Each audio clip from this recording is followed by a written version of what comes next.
Due semplici parole, ma le più terribili che si possano immaginare. Sei morto.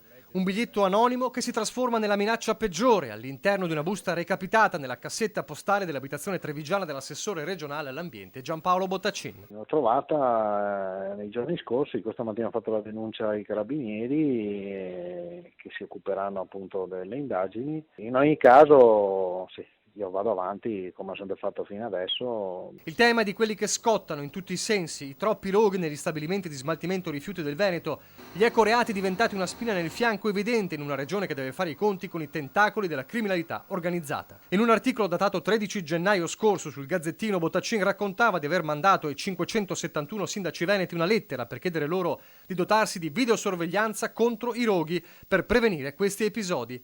E proprio una copia dell'articolo si trovava nella busta con le minacce di morte. Messaggio chiarissimo. Su quella iniziativa, come su tutte le altre, noi comunque continuiamo ad andare avanti senza alcun dubbio.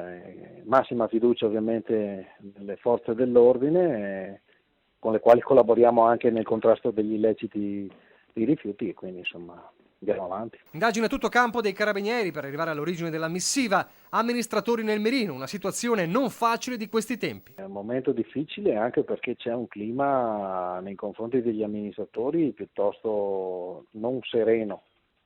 Sembra che qualcuno ha nel suo immaginario che gli amministratori siano mezzi delinquenti, invece forse gli amministratori o almeno la gran parte di essi non lo sono, ma stanno dalla parte dei cittadini onesti.